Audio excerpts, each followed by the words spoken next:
Hello friends, welcome back to civil design. It is one of the best channel for civil engineer. तो friends, आज हम देखने वाले labour के जो भी वर्किंग डे होता है उनमें लेबर कितना वर्क आउटपुट निकालते हैं हमारे सिविल वर्क्स में।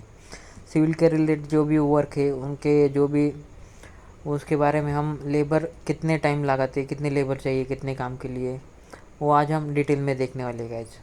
उसके बाद जो भी हमारे रेट्स होते हैं, cement, sand, aggregate, binding wire, tiles, steel, तो उनके बारे में भी हम एक लमसम अमाउंट के देखेंगे। एरिया वाइज हम डिपेंड हो गए एरिया के ऊपर। ओके, तो वीडियो बहुत ही इंटरेस्टिंग होने वाला है, जिसमें हम एक दिन के लिए लेबर कितना काम कर सकते हो और कितने काम के लिए आपको कितने लेबर चाहिए मिनिमम, तो इसका रेट एनालिसिस करेंगे गाइज हम। उसके बाद देखेंगे हमारे जो भी स्टेयरकेस होते हैं उसमें जो भी इम्पोर्टेंट टर्म्स एंड कंडीशंस होती है as per building rules and bylaws. उसमें जो भी राइजर, थ्रेड्स, मिनिमम वेट कितनी होनी चाहिए, स्टेयरकेस की हेडरूम की हाइट कितनी होनी चाहिए, तो वो भी हम आज डिटेल में देखने वाले हैं guys. As per building rules and bylaws जो कि टाउन प्लानिंग में अच्छी तरह से दिया हुआ है गाइस, तो वन बाय वन हम उनके बारे में देखेंगे। उसके बाद मिनिमम प्लॉट साइज़ अपनी कितनी होनी चाहिए अगर आपको कोई भी इन्वेस्टमेंट करनी है प्रॉपर्टी में, प्रॉपर्टी के रिगार्डिंग, जैसे कि मल्टीप्लेक्स, सिनेमा हॉल्स, होटल्स, उसके लिए आपको कितने मिनिमम एरिया चाहिए प्लॉट का, तब आपको वो बिल्डिंग रूल्स में मिल जाएगा गाइस। तो देखिए वीडियो। तो फ्रेंड्स, यहाँ पर आप देख सकते हो जो भी कॉन्ट्रैक्टर का प्रॉफिट है वो जनरली 10 to 15% चार्जेस होता है of the total cost of project. Okay, उसके बाद जो भी हम क्वांटिटी और लेबर्स की रिक्वायरमेंट है वो देखेंगे, जैसे कि labour required for different work, जैसे कि expression for foundation, ordering soil, disposal up to lead and lift का कंसेप्ट होता है। लीड यानी कि हॉरिजेंटल डिस्टेंस, लिफ्ट यानी कि वर्टिकल डिस्टेंस। वैसे कि आपको 10 मीटर स्क्वायर के लिए चाहिए आपको मेल मजदूर 5 और फीमेल मजदूर 4, 10 मीटर स्क्वायर क्वांटिटी के लिए। इसी तरह आपको सीमेंट कंक्रीट के लिए 10 मीटर के लिए चाहिए मेसन 1 नंबर, मजदूर मेल और फीमेल 6 और 10, 20-30 2 नंबर। 10 मीटर स्क्वायर के लिए मिनिमम क्वांटिटी है गाइस, उससे आपको 10 मीटर स्क्वायर का वर्क पूरा फाइनल हो जाएगा। ओके, तो इम्पोर्टेंट है गाइस ये चीज़ें भी। तो यहाँ पर एक चीज़ ऑब्जर्व की गाइस आपने, 10 मीटर स्क्वायर क्वांटिटी है मगर यहाँ पर नहीं लिखा कि कितने डेज में वर्क होना चाहिए। तो ये पर डे के हिसाब से वर्क है गाइस। ओके, पर डे में आपको इतनी क्वांटिटी, इतनी लेबर हो जाएगी, तो पर डे में वो आपका काम पूरा कर देंगे। जैसे कि आप laying of RCC work, 10 meter square quantity RCC work, उसके लिए चाहिए मेसन फीमेल मजदूर 20 मेल मजदूर, तो 2 नंबर्स यहाँ पर देख सकते हो नंबर। जैसे कि आपको एक दिन में काम करना है और 10 मीटर क्यूब का आरसीसी का, तो आपको इतने लेबर्स चाहिए गाइस पर डे के हिसाब से यहाँ पर दिए। उसी तरह आपको सेंटरिंग ऑफ स्लैब करना हो तो 10 मीटर्स के लिए चाहिए, 10 मीटर क्यूब के लिए कारपेंटर 4 नंबर्स, फीमेल मेल मजदूर 4 नंबर्स। ओके, तो ये सारी चीज़ें इंपॉर्टेंट होती है गाइस जब आप एस्टिमेशन करते हो, रेट एनालिसिस करते हो। ओके, जो कि इम्पोर्टेंट होता है एक एस्टिमेशन इंजीनियर को जानना। अगर आप साइट इंजीनियर हो, आपका खुद का बिजनेस हो, फ्रीलांसिंग वर्क करते हो, तो आपको ये क्वांटिटी निकालनी आनी चाहिए गाइस, जो कि इम्पोर्टेंट होती है। जब आप घर डिज़ाइन करते हो, प्लानिंग करते हो उसका, तो उसका रेट एनालिसिस भी आपको करना आना चाहिए गाइस, जो कि इम्पोर्टेंट होता है एक साइट इंजीनियर के लिए, सिविल इंजीनियर के लिए। अगर आप फ्रेशर भी हो, आपके कुछ प्रोजेक्ट हो, तो आपको अगर बिल्डिंग का डिज़ाइन दिया हो उसका एस्टिमेशन पूरा निकालना आना चाहिए गाइस। उसकी जो भी क्वांटिटी है वो आपको निकालनी आनी चाहिए गाइस। वो आपको डिग्री में तो नहीं सिखाते डिटेल में, आप जब साइट पे जाते हो तभी आपको वो डिटेल में सीखना पड़ता है गाइस। तब आपको एक्सपीरियंस मांगते हो, एक्सपीरियंस इतना है आपको साइट वर्क का, तब आपको प्रॉब्लम आता है, दिक्कत आती है वहाँ पर। तो यहाँ पर देख सकते हो आप जो भी आरसीसी वर्क हो, सेटरिंग वर्क हो, सेंटरिंग वर्क हो, इसमें जो भी 1 डे के हिसाब से आपको 10 मीटर क्यूब का अगर वर्किंग करना हो तो इतने मजदूर लेबर चाहिए आपको। जैसे कि binding of mild steel, reinforcement RCC work 1 quintal के लिए आपको बारबेंडर्स और मजदूर एक एक होगा जो भी चलेगा, 1 डे के हिसाब से आपको ये वर्किंग मिल जाएगा। यहाँ पर कुछ रेट्स है guys, cement, sand, aggregate, lime, glass, bricks, stone, ballast. तो यहाँ पर आपको हर एरिया में डिफरेंट रेट मिलेगी गाइस, जो कि डिफरेंट सिटीज़ में, मेट्रो सिटीज़ में, विलेज में अलग अलग रेट्स के ऊपर डिपेंड होता है। जैसे कि आपने क्वालिटी में लिया अंबुजा सीमेंट, पेन्ना सीमेंट, अपना जो भी अल्ट्राटेक सीमेंट है, तो इसके रेट अलग अलग होते हैं। आपको पता है ये चीज़, अलग अलग क्वांटिटी की क्वालिटी के लिए। उसके बाद यहाँ पर देख सकते हो आप, coarse rubble stone masonry 10 meters cube के लिए आपको इतनी क्वांटिटी, इतने लेबर चाहिए, मैन पावर इतनी चाहिए आपके पास 1 डे के लिए। उसके बाद ब्रिक वर्क हो अपना 10 मीटर क्यूब के लिए, तो आपको 10 नंबर्स ऑफ मेसन चाहिए, मजदूर चाहिए इतने, फीमेल मजदूर, तो ये सारी क्वांटिटी चाहिए आपको। उसके बाद आपको फ्रेम ऑफ डूअर्स, अगर आपको 0.18 मीटर क्यूब का वर्किंग करना हो तो आपको पर डे के हिसाब से इतने तो लोग चाहिए आपके पास। उसके बाद पैनल सेटर वर्क 12 प्लास्टर के लिए 100 मीटर क्यूब के लिए आपको इतनी क्वांटिटी चाहिए लेबर के लिए। उसके बाद colour washing, cement mortar, cement pointing, उसके बाद वुड स्टील। तो ये सारी चीज़ें आप देख लेना एक बार, जो कि इम्पोर्टेंट होती है आपको जानना।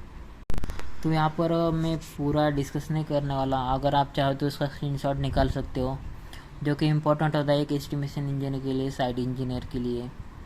ओके, उसके बाद देखेंगे हमारे जो भी लेबर रेट है एड्स पर 10 मीटर क्यूब के लिए, या फिर हम कितने हेड मेसन, मेल मजदूर, फीमेल मजदूर, बिस्ती, पॉलिशर, स्कैफोल्डिंग में। तो यहाँ पर आपको RCC work, lime cement concrete work, RCC work, brick work 10 meter cube के लिए आपको ब्रिक वर्क में अगर वर्क होता है तो आपको 7 मेसन चाहिए, मेल मजदूर 7 चाहिए, बॉयज़ 7 चाहिए, बिस्ती 7 चाहिए। ओके, तो ये सारी चीज़ें आपको ध्यान में रखनी चाहिए जब आप वो एस्टिमेशन करते हो एक बिल्डिंग का, एक वर्क का। ओके, तो एज रिक्वायरमेंट एक सिविल इंजीनियर के लिए ये भी आनी चाहिए, जो कि इम्पोर्टेंट होती है। तो फ्रेंड्स, अगर आप चाहें तो इसका जो भी रेट एनालिसिस है इसका स्क्रीनशॉट निकाल सकते हो आप इजीली, उसके बाद आपको दिक्कत नहीं होगी कुछ। ओके, यहाँ पर भी कितने लेबर्स चाहिए, कितने नंबर्स ऑफ चाहिए 10 मीटर क्यूब के लिए, 100 मीटर क्यूब के लिए।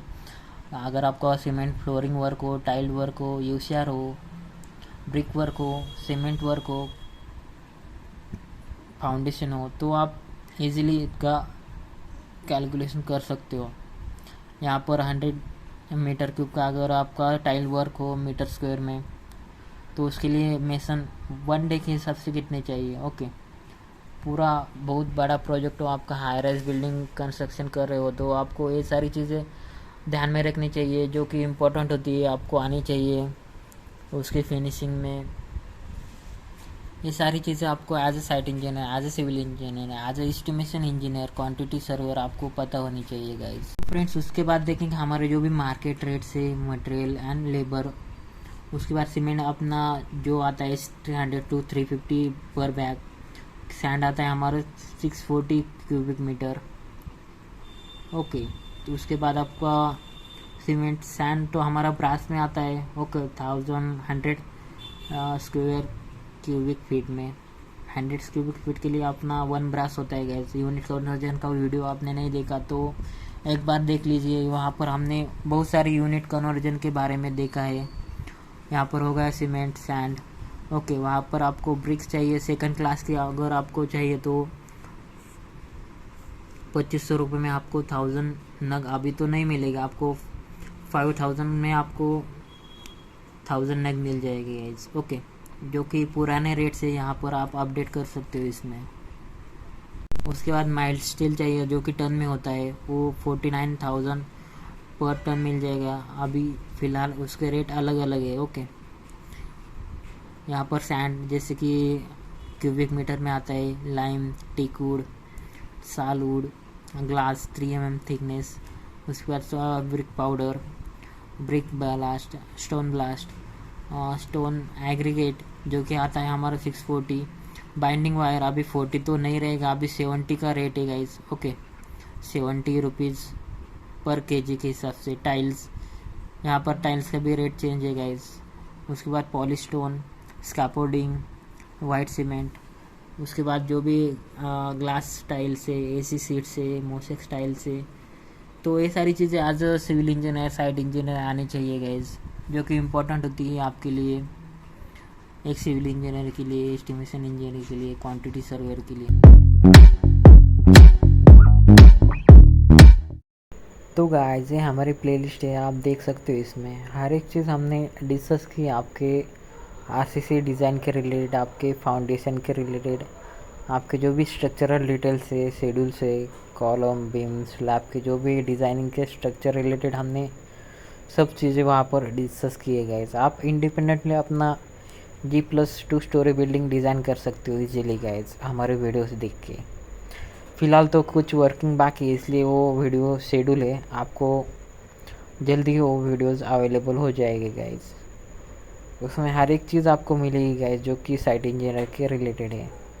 तो इन सब वीडियो में हमने सब कुछ डिस्कस किया है जो कि एक साइट इंजीनियर को आना चाहिए गाइस। अगर आपको वीडियो अच्छा लगा तो प्लीज़ वीडियो को लाइक, शेयर एंड चैनल को सब्सक्राइब करो गाइस। जल्दी आपके लिए वीडियोस अवेलेबल हो गए।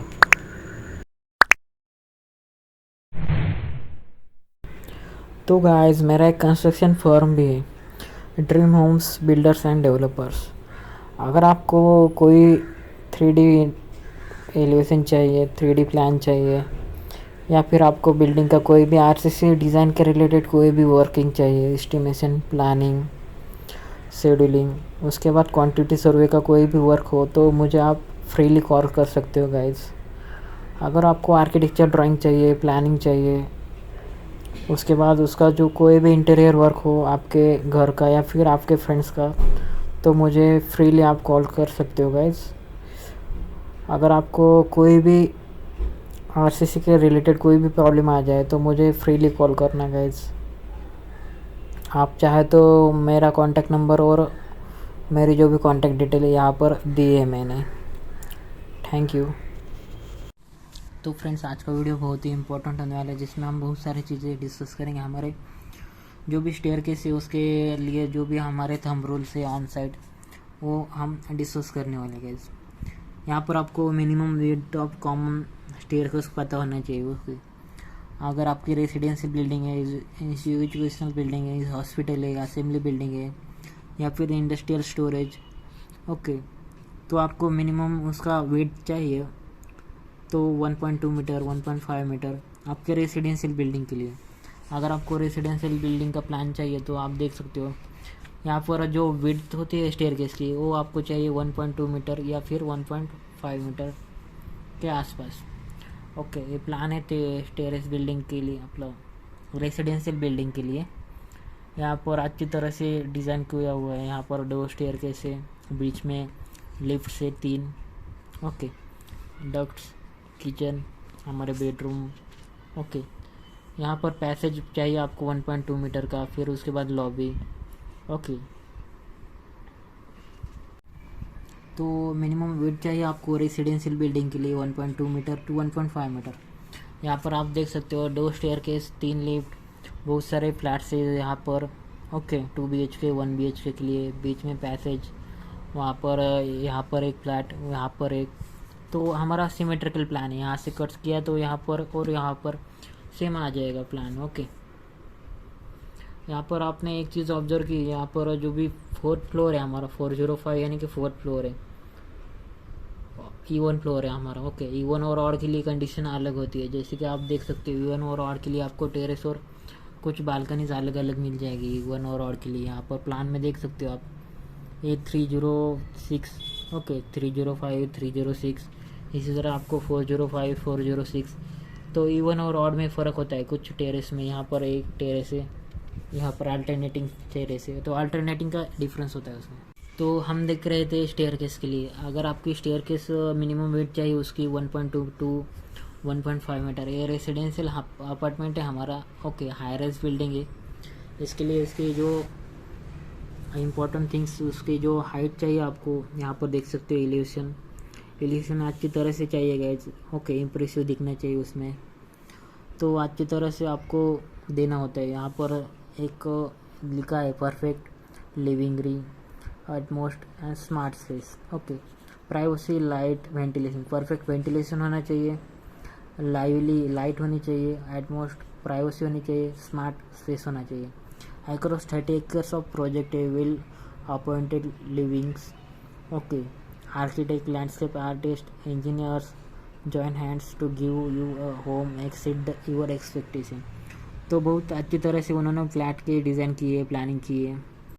तो यहाँ पर देखते हैं हमारे जो भी रेसिडेंशियल बिल्डिंग के लिए मिनिमम आपको स्टेयरकेस चाहिए 1.2 to 1.5 मीटर। एजुकेशनल बिल्डिंग के लिए चाहिए आपको 24 मीटर, हाइट के लिए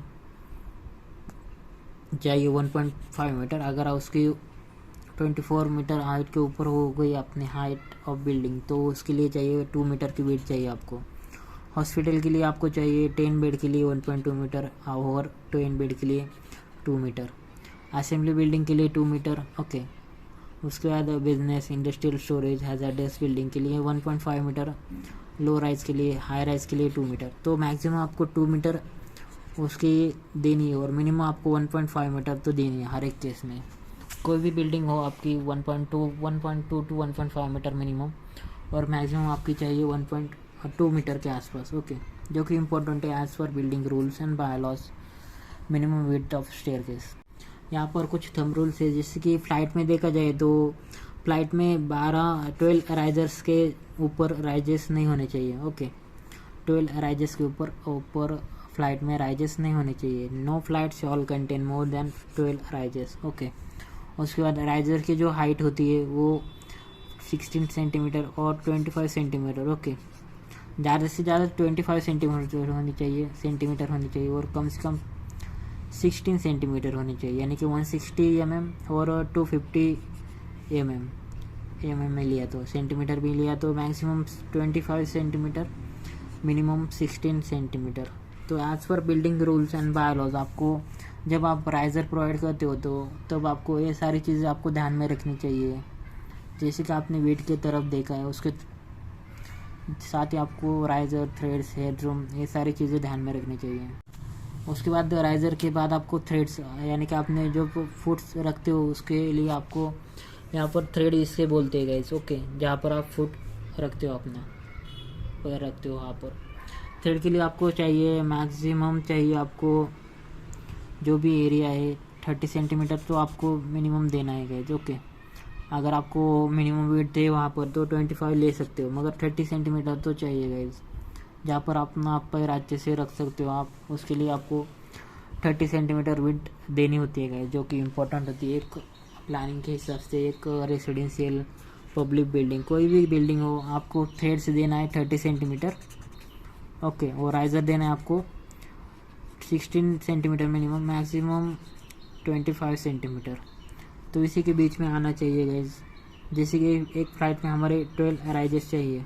ओके, तो ये सारी थी हमारी स्टेयरकेस के लिए जो भी डिज़ाइन के लिए इसेंशियल पार्ट है। उसके बाद देखेंगे हम हेडरूम में। आपको हेडरूम चाहिए 2.2 मीटर का, यानी कि अपनी हाइट होती है 1.5 to 1.6 मीटर के आसपास। उसके ज़्यादा आपको बढ़ा नहीं उसकी हाइट। ओके, 2.2 मीटर का हेडरूम चाहिए वहाँ पर। फ्लोर इंडिकेटर, यहाँ पर देख सकते हो फ्लोर इंडिकेटर में आपको at least 15 centimetre large on the wall facing the flight of staircase. Okay, तो 15 सेंटीमीटर का आपको फ्लोर इंडिकेटर चाहिए गया। हैंडरेल चाहिए, मिनिमम हाइट उसकी 19 centimetre from the centre of the trade shawl be provided. तो सेंटर में चाहिए, उसकी हाइट चाहिए 90 सेंटीमीटर। ओके, यानी कि 90 सेंटीमीटर यहाँ पर आप देख सकते हो, जो कि अच्छे building rules and bylaws staircase के लिए दिए उन्होंने। उसके बाद है हमारे पिच के बारे में। अगर पिच यानी कि स्लोप देखा जाए तो स्लोप ऑफ हमारे फ्लाइट होती है उसकी 30 to 45 डिग्री का पिच चाहिए। ओके, जो भी हमारी एंगल होता है वो स्टेयरकेस के लिए 30 to 45 डिग्री चाहिए। मैक्सिमम 45 डिग्री चलेगा, मिनिमम 30 डिग्री तो होना चाहिए गाइज।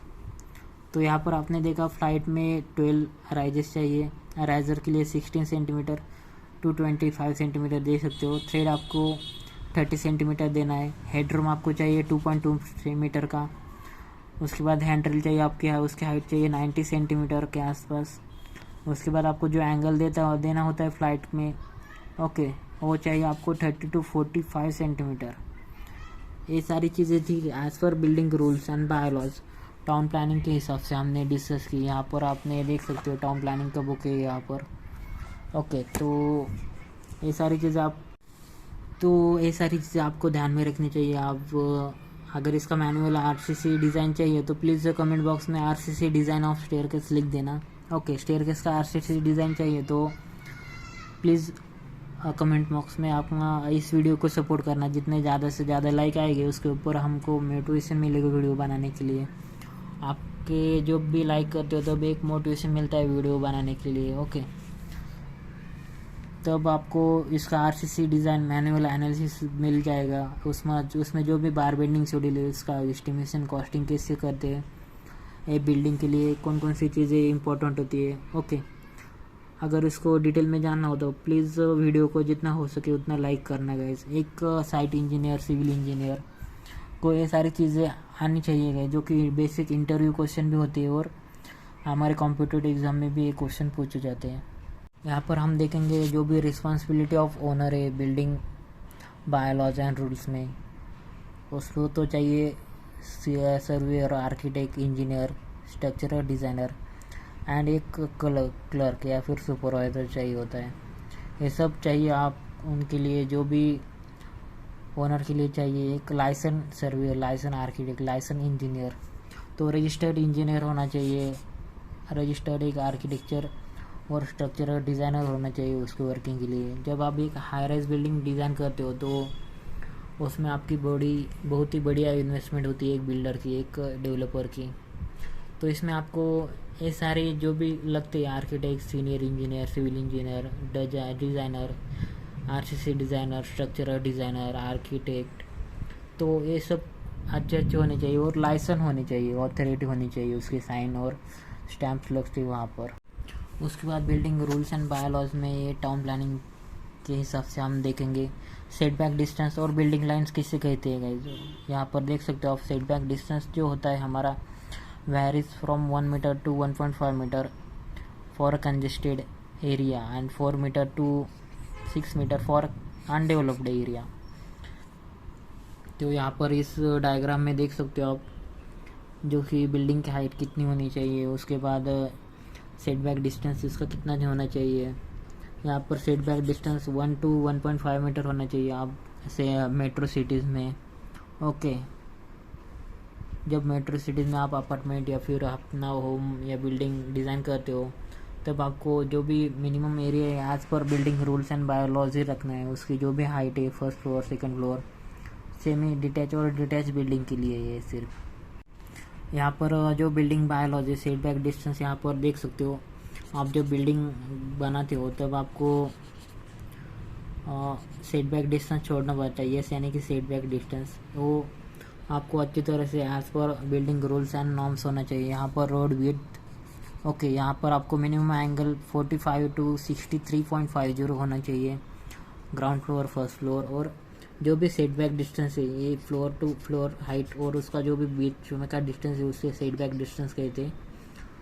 ओके, ये लाइट प्लेन पास किया तो आपको इतना ही बस हाइट लेनी है गाइस। यहाँ पर से जो भी आपका ऑपोजिट कॉर्नर हो रोड साइड का, वहाँ से आपको लाइट ऑफ प्लेन पास किया तो आपको उसकी मैक्सिमम हाइट मिल जाएगी as per building rules and regulation. ये सारी चीज़ें as a site engineer, as a civil engineer, as a architect आपको ये सब चीज़ें ध्यान में रखनी चाहिए गए जो कि इम्पोर्टेंट होती है। यहाँ पर आपने एक चीज़ ऑब्जर्व की गई जो कि इम्पोर्टेंट होती है। यहाँ पर आपको अगर कोई भी FSI निकलना हो तो आपको उसका फार्मूला है total area divide by plot area. Okay, अपना जो भी फ्लोर टू फ्लोर का एरिया है डिवाइड बाय हमारा प्लॉट एरिया। अब अगर अपना बिल्डिंग लाइन इतना है तो आपको इतना ही कंस्ट्रक्शन किया आपने तो आपको टोटल फ्लोर के एरिया, प्लिंथ एरिया से लेकर टोटल जितने भी फ्लोर है आपको इतना area divide by plot area, उसका जो FSI होता है 1.51 2 के बीच में होता है गाइस। तो इसके ऊपर आपको डिटेल में वीडियो चाहिए तो प्लीज़ कमेंट बॉक्स में FSI लिख देना। FSI और FAR दोनों ही सेम है, फ्लोर एरिया रेशियो और FSI फ्लोर स्पेस इंडेक्स, तो दोनों सेम है गाइस, जो कि इम्पोर्टेंट होता है एक सिविल इंजीनियर को जानना। यहाँ पर देख सकते हो आप, अगर आपको FSI निकलना हो तो FSI इक्वल टू जो भी हमारा total floor to floor area है, total floor area okay divide by हमारा प्लॉट एरिया। तो आपको जितना भी एरिया होता है वो आपको डिवाइड करना होता है। फ्लोर यानी कि आपको टोटल फ्लोर यानी कि फर्स्ट सेकंड थर्ड फ्लोर, उतना जो भी जितना भी एरिया आपको ऐड करना पड़ेगा और उसके बाद आपको प्लॉट एरिया से डिवाइड करना होगा।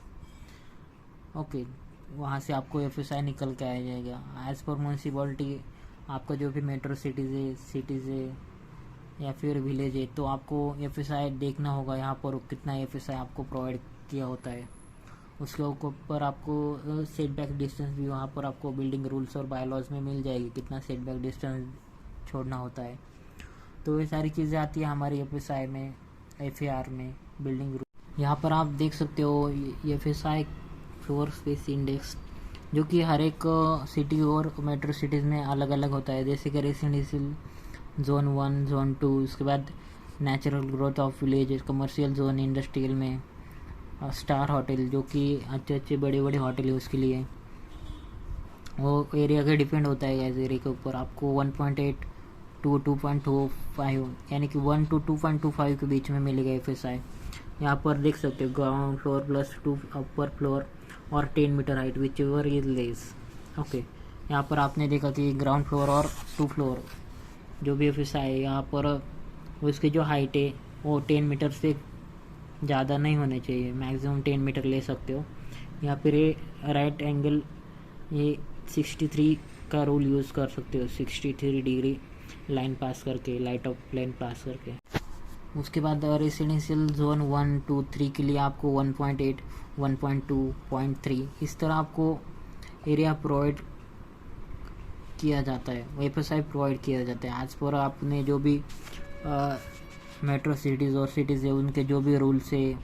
ओके, तो इसी तरह आपको दिया होता है FSI आपके बिल्डिंग रूल्स एंड बायलॉज में। यहाँ पर देख सकते हो आपकी रेसिडेंशियल जोन 3 में 15% of area as per margin and maximum built up area, तो 0.30 दिया है। ग्राउंड फ्लोर प्लस अपना 1 अपर फ्लोर और 7 metre height whichever is less, जो कम से कम है वही आपको लेना है। इसमें 10 मीटर हो तो 10 मीटर या फिर 7 मीटर हो तो 7 मीटर। तो यहाँ पर आप देख सकते हो कि अच्छी तरह से FSI उन्होंने दिया है।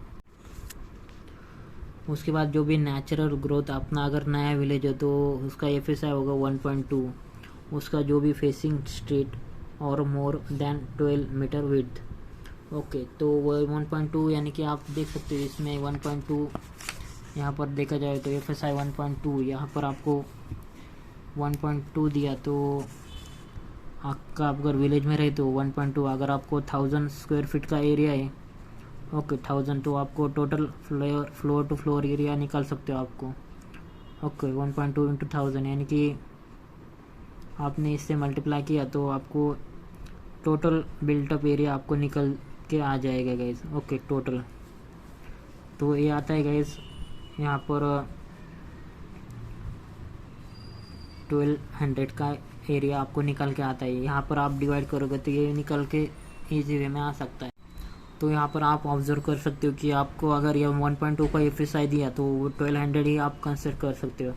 अगर आपको 1.5 का दिया तो आपको 1500 तक कंस्ट्रक्ट करना परमिशन मिल सकती है guys. Okay, as per building rules and bylaws. तो इसी तरह आपको जो भी फर्स्ट फ्लोर है अपना 600 square metre square.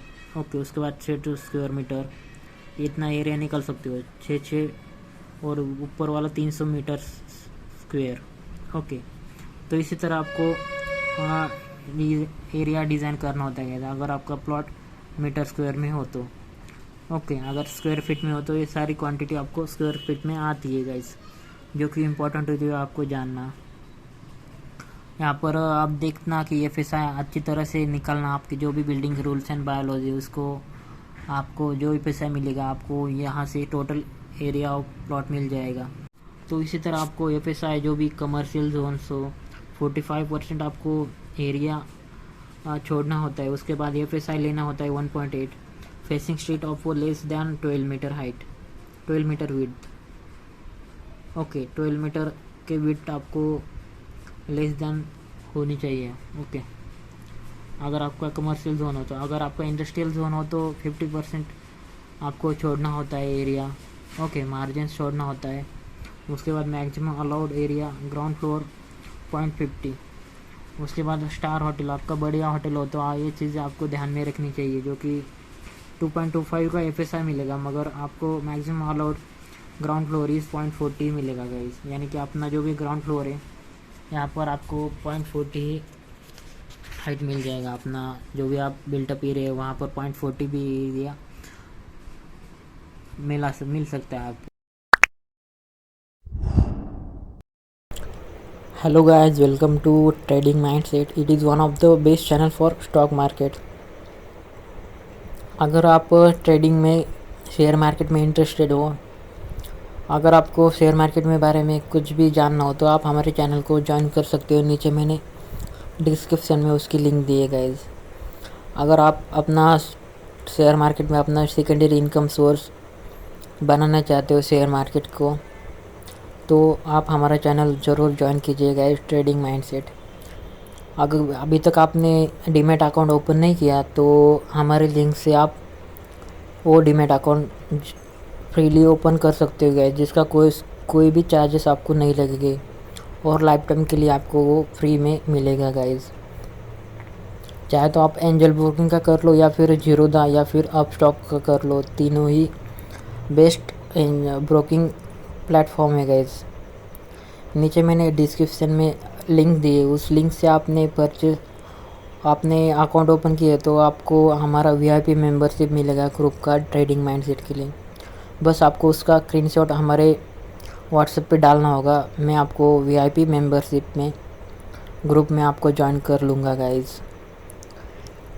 Thank you, join करो हमारे चैनल को ट्रेडिंग माइंडसेट।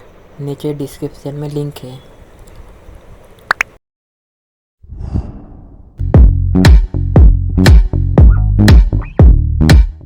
तो फ्रेंड्स, आपको कोई कॉम्पिटिटिव एग्ज़ाम का बुक्स बाय करना हो तो आप मेरा लिंक का यूज़ कर सकते हो। मेरा लिंक का यूज़ करके आप बाय कर सकते हो आपका जो भी बुक्स आपको बाय करने हो तो। मैंने डिस्क्रिप्शन में इसकी लिंक दी है गाइस, जो कि आप यूसी गेट का प्रिपरेशन कर रहे हो या फिर एसएससी जेईई का प्रिपरेशन कर रहे हो या फिर आपके साइट इंजीनियर के लिए जो भी हैंड बुक है, मैंने नीचे डिस्क्रिप्शन में लिंक दी है गाइस। अगर आपको ये बुक चाहिए तो आप हमारे लिंक से बाय कर लो गाइस। यहाँ पर आर आगर का एमसीक्यू टाइप बुक है, वो बहुत ही अच्छा बुक है गाइस, और बहुत सारे अच्छे बुक्स मैंने नीचे डिस्क्रिप्शन में दिए हैं गाइस। अगर आप चाहो तो उसे बाय कर सकते हो।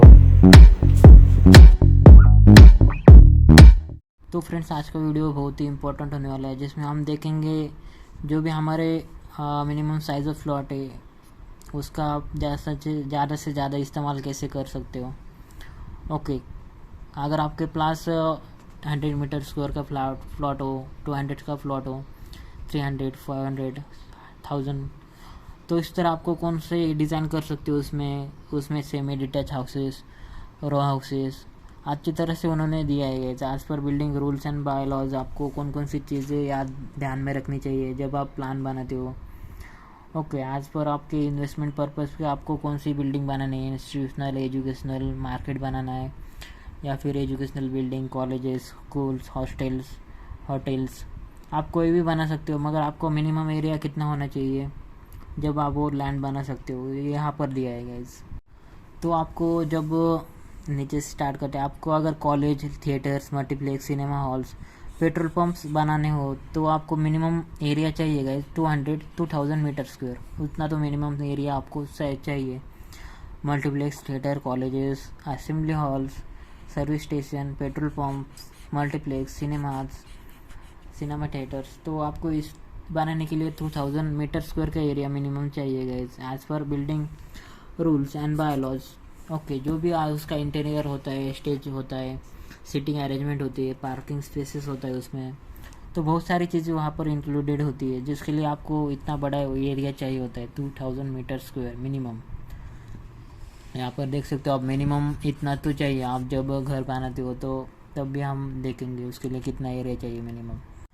उसके बाद यहाँ पर देख सकते हो आप, अगर आपको शॉपिंग सेंटर बनाना है, petrol pump without service station बनाना है, garage, primary school, high school बनाना है आपको, ओके, तो आपको मिनिमम एरिया चाहिए 1000 मीटर स्क्वायर।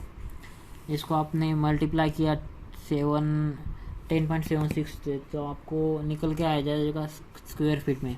ओके, इससे मल्टीप्लाई किया 10.76, तो आपको स्क्वायर फीट में निकल के आ जाएगा पूरा एरिया। ओके, तो ये सारी चीज़ें आपको ध्यान में रखनी चाहिए। अगर आपने मल्टीप्लाई किया तो 1000 इंटू 10 वो आता है 10,000 के आसपास, तो 10,000 स्क्वायर फीट एरिया चाहिए आपको जब आप पेट्रोल पंप या फिर primary school, secondary school, high school design करते हो, प्लानिंग करते हो उसका। तो उसके बाद देखेंगे आप, अगर आपको semi detach domestic unit ownership with flat, अगर आपको सेमी डिटैचमेंट हाउस बनाना है तो आपको मिनिमम एरिया चाहिए 665 मीटर स्क्वायर। इसके पहले भी हमने देखा है कि टाइप ऑफ रेसिडेंशियल बिल्डिंग में जो भी हमारे अपार्टमेंट के प्लान है वो, ओके, उसमें जो जो चीज़ें इंक्लूडेड होती है उसमें मिनिमम एरिया कितना चाहिए आपको, तो ये सारी चीज़ें आपको ध्यान में रखनी है जब आप कमर्शियल एक अपार्टमेंट बनाते हो, ओके, रेसिडेंशियल बंगलो बनाते हो, बिल्डिंग्स बनाते हो।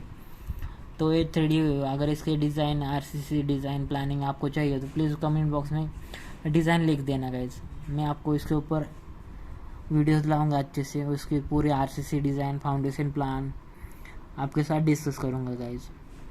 यहाँ पर देख सकते हो आप 3D व्यू, प्रोस्पेक्टिव व्यू इसका अच्छी तरह से बनाया है। उसके बाद अगर आपको 3 सेमी डिटैच डोमेस्टिक हाउसेस बनाने हो तो restaurant, religious spaces, 3 semi detach houses बनाने हो, यहाँ पर 4 के लिए आपको चाहिए 665, 3 के लिए आपको चाहिए 500 मीटर स्क्वायर। ओके, 500 इंटू 10.76 किया तो आपको 5000 मीटर स्क्वायर फीट में आ जाएगा। 5000 स्क्वायर फीट लैंड चाहिए आपको, प्लॉटिंग साइज चाहिए मिनिमम। अगर आपको 3 semi detach house domestic unit, अगर आपको एक बिल्डिंग डिज़ाइन करनी हो तो आपको ये मिनिमम एरिया चाहिए जो कि 5000 स्क्वायर फीट के आसपास आता है गाइज। ओके,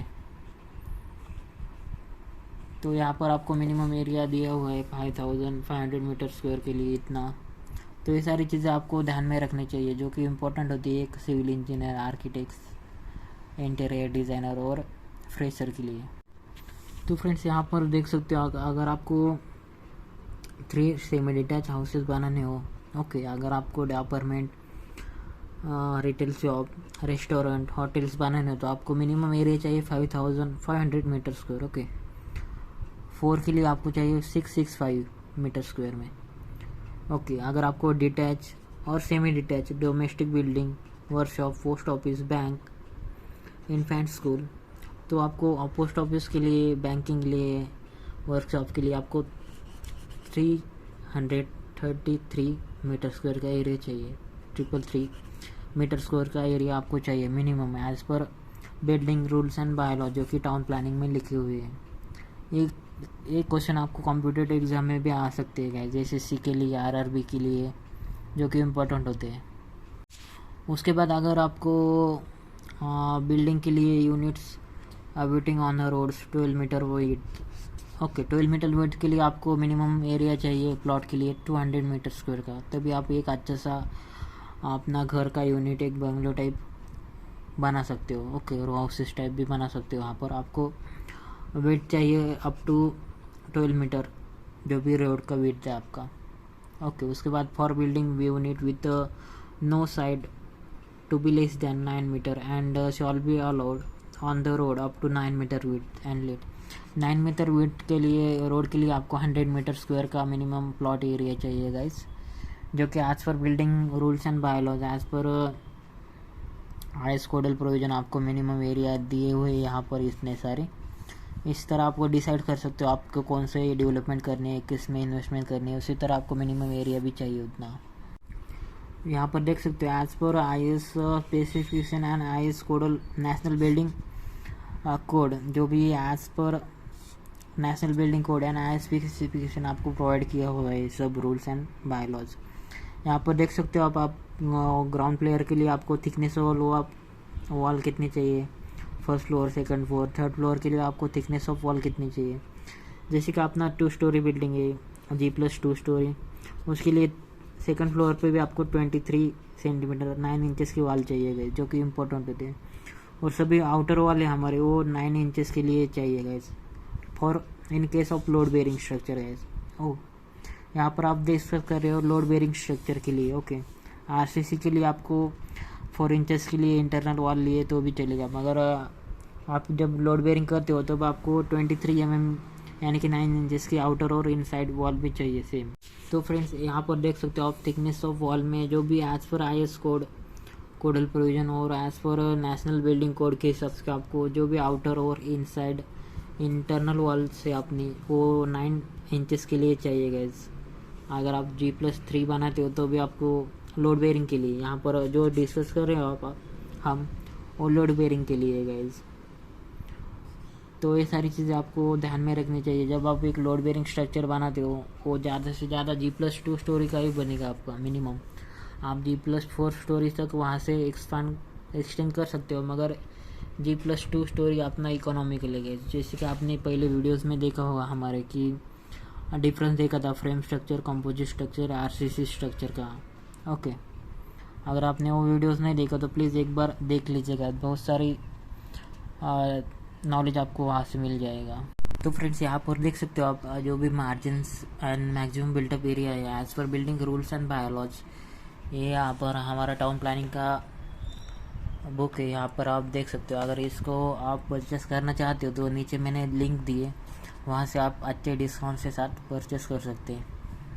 यहाँ पर आप देख सकते हो रेसिडेंशियल एंड कमर्शियल यूज़ में आपका जो भी विड्थ हो रोड का, यहाँ पर आप देख सकते हो उसको मिनिमम रोड साइड मार्जिन कितनी होनी चाहिए। यहाँ पर आप देख सकते हो 9 मीटर से कम आपका रोड है तो आप उसके लिए आपको 3 मीटर की मिनिमम मार्जिन तो देनी चाहिए रोड के लिए। उसके बाद 9 to 12 मीटर का रोड है आपका विड्थ रोड का, तो आपको 4.5 मीटर की मार्जिन देनी उसके बाद अगर आपको 12 to 18 मीटर का रोड हो, ओके, जैसे ये नेशनल हाईवेज, स्टेट हाईवेज, उसके लिए आपको 6 मीटर की मार्जिन देनी होती है जो कि आज पर कोडल प्रोविजन है।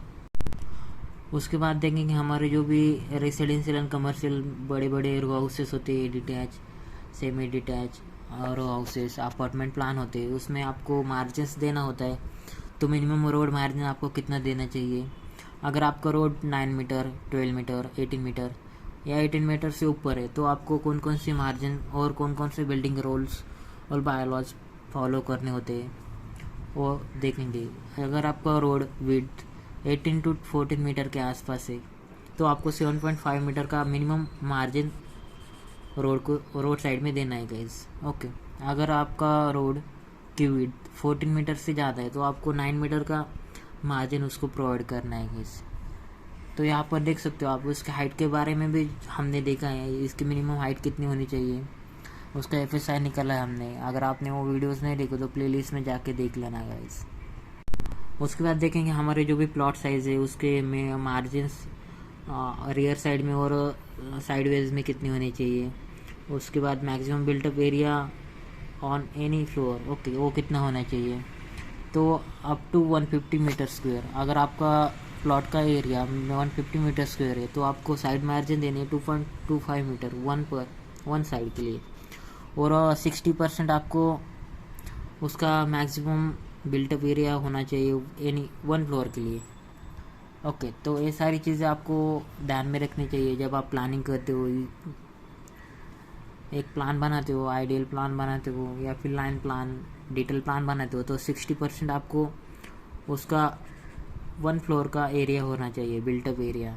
ओके, अगर आपको पता नहीं बिल्टअप एरिया क्या होता है तो हमारे वीडियोस देख लेना पहले। तो यहाँ पर देख सकते हो आपको जो भी मार्जिन्स लेनी होती है रोड साइड से। अगर आपका रोड देख सकते हो यहाँ पर रोड विड्थ, यहाँ पर आपको line of plane light pass करनी होती है। ओके, ये इसका एंगल 62 थ्रू 45 डिग्री होना चाहिए।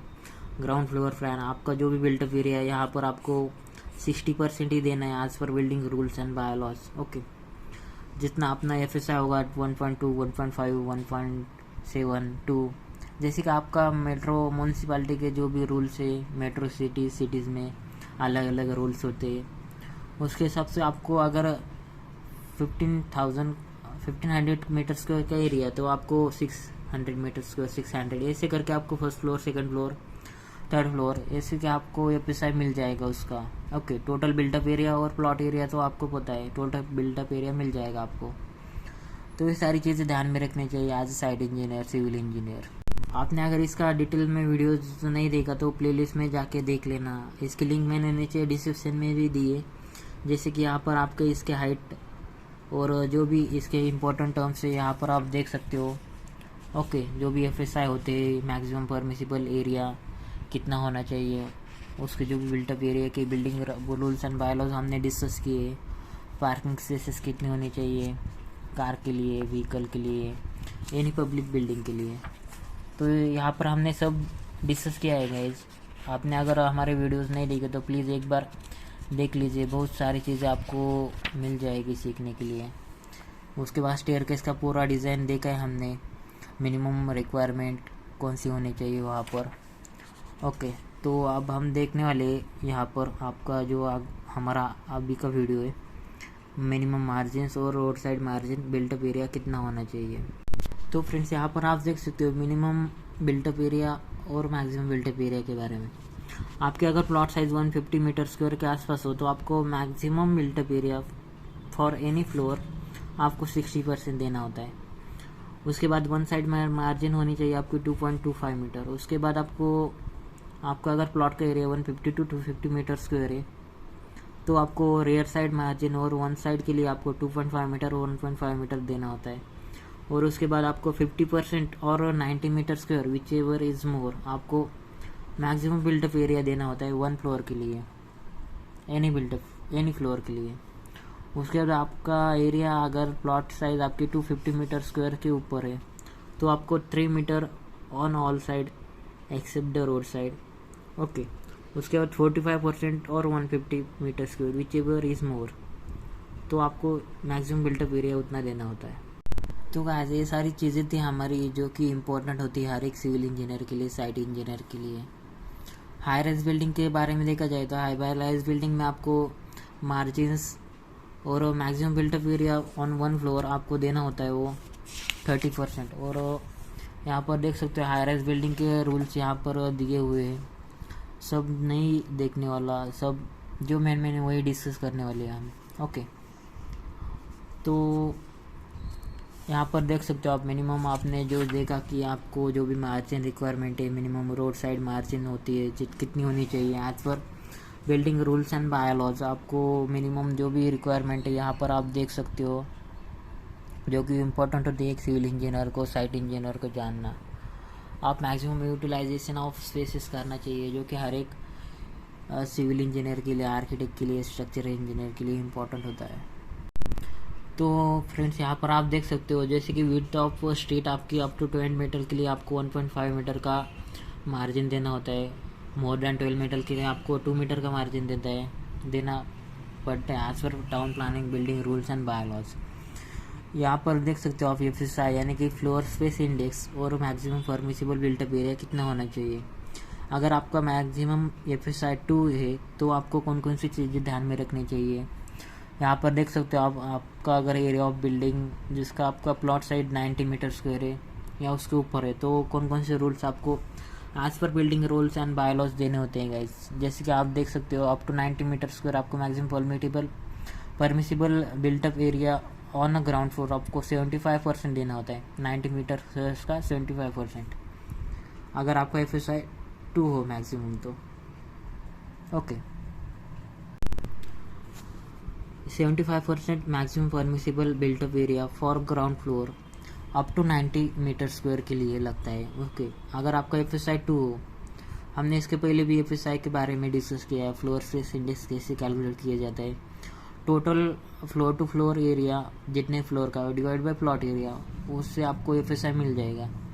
अगर आपका एरिया 91 टू 150 मीटर स्क्वायर के बीच में है तो आपको ग्राउंड फ्लोर का बिल्टअप एरिया है वो 65 to 67 metre square whichever is more, या फिर आपको 151 टू 1500 मीटर स्क्वायर का एरिया आपका, तो आपको 90 मीटर स्क्वायर या 50% विच एवर इज मोर, यानी कि आपको यहाँ पर 50% आपको मैक्सिमम ग्राउंड फ्लोर में आपको बिल्टअप एरिया लेना है। यहाँ पर देख सकते हो 50%, अगर 1500 का होगा तो 750 मीटर स्क्वायर तक आप। तो फ्रेंड्स, ये सारी चीज़ें आपको या ध्यान में रखनी चाहिए जब आप बिल्डिंग डिज़ाइन करते हो। बिल्डिंग के जो भी बिल्डिंग बायलॉज एंड जो भी बिल्डिंग रूल्स होते हैं वो आपको इम्पोर्टेंट होते हैं जब आप प्लानिंग करते हो। उसका परमिसिबल बिल्टअप एरिया आपको पता होना चाहिए। आप ऐसे ही कोई भी प्लान नहीं दे सकते हो क्लाइंट को। ओके, आगे चल के आपको ही प्रॉब्लम आ सकती है उसमें। जो भी आपके सिटीज़ में बिल्टअप एरिया है उसके ऊपर ही हम कैलकुलेट करने के बाद ही आप प्लान बनाते हो गाइस। ओके, उसके बाद ही आपको प्लान में जो भी इम्पोर्टेंट चीज़ है वो आपको एरिया जितना भी चाहिए उतने एरिया के ऊपर डिपेंड होता है गाइस। उसका जो भी साइड मार्जिन्स हो, मार्जिन फॉर स्ट्रीट, ओके, उसके जो भी बिल्टअप एरिया हो, मैक्सिमम परमिसिबल FSI हो, तो इस चीज़ें आपको इम्पोर्टेंट होती है जब आप प्लान बनाते हो। तो फ्रेंड्स, आई होप आपको वीडियो अच्छा लगा होगा, वीडियो कंटेंट आपको अच्छा लगा होगा। तो प्लीज़ वीडियो को लाइक, शेयर एंड चैनल को सब्सक्राइब करना ना भूलें। और हमारा टेलीग्राम और व्हाट्सएप ग्रुप भी है जिसकी लिंक मैंने नीचे डिस्क्रिप्शन में दी है। वहाँ पर आपको डेली अपडेट मिलेगी जॉब के रिगार्डिंग, स्टडी के रिगार्डिंग, सॉफ्टवेयर के रिगार्डिंग। कोई भी सॉफ्टवेयर चाहिए तो मुझे टेलीग्राम पे मैसेज करना या फिर व्हाट्सएप करना, आपको वो सॉफ्टवेयर मिल जाएगा गाइस। सॉफ्टवेयर के रिलेटेड हमने वीडियोस बनाए, RCC डिज़ाइन के ऊपर आपको सारे वीडियोस मिल जाएंगे हमारे प्लेलिस्ट में। एक बार प्लेलिस्ट चेक करना गाइस, बहुत सारी चीज़ें वहाँ पर आपको सीखने के लिए मिल जाएगी। Okay, as a site engineer जो भी थंब रूल्स होते हैं, जो भी estimation, costing, RCC design, drawing के बारे में हमने वहाँ पर हर एक चीज़ रेट एनालिसिस किया है वहाँ पर। ओके, तो वहाँ पर एक बार देख लेना गाइस, बहुत सारी चीज़ें आपको वहाँ पर सीखने के लिए मिल जाएगी।